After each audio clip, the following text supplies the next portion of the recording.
Hi, this is Hasana with Soul Journey, and I want to share something with you this morning. I want to talk about codependency. Let me give you the definition of what codependency is. Codependency is a dysfunctional relationship dynamic where one person assumes the role of the giver, sacrificing their own needs and well-being for the sake of the other, which is the taker. Now, how many of us understand what this definition is really saying? So let me break it down a little bit to you. So I know for me as a young lady, when I was younger, I struggled with codependency, but the revelation of it wasn't brought to my attention until I was older in my later years, because I never thought I had a problem. I just knew that I always was a giver.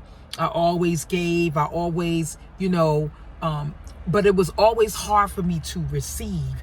And I didn't understand that back then, but I understand what it means now. So let me just give you some examples of let me give you a story of mine. So what I understood is that when it came to some of my siblings, I always was a giver. I never wanted anything back from them, even if they had destructive behavior. Even if I knew that it was harmful, or even if I knew that it wasn't in their best interest, it didn't matter. I would give them.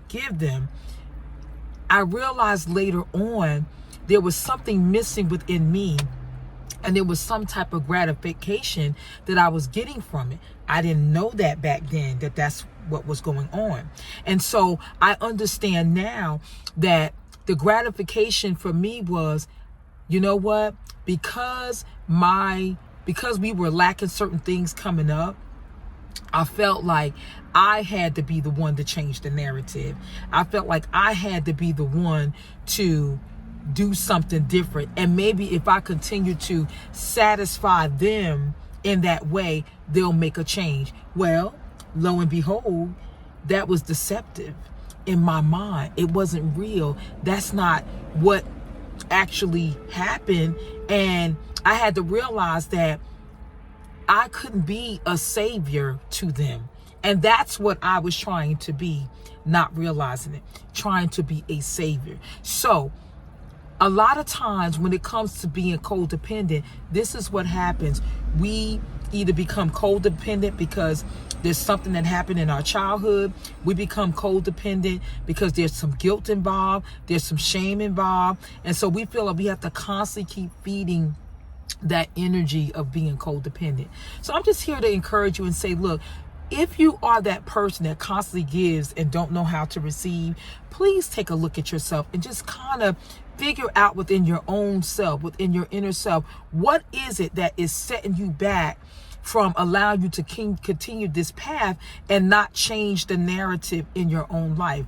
You have to figure that. Nobody else can answer those questions for you, but you can answer those questions within yourself. And 9 times out of 10, we always know what it is, but a lot of times we don't like to face what it may be. So I would encourage you today, choose today to face your fear of what it could be, because the more that you do that, the more you continue to suppress your own feelings of how you really feel about it.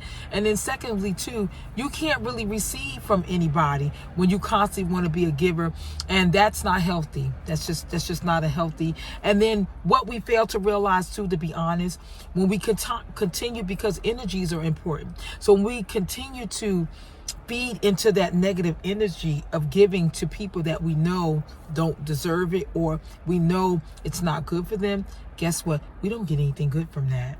We really don't. So we have to really check ourselves. And so I just wanted to get on here and share with you. And I hope that this encouraged somebody to want to make some changes and really look at it, because most of the time, yeah, it's friendships, but most of the time it's within a family dynamic. Listen, you guys have a great day, and check me out again later date for a new video.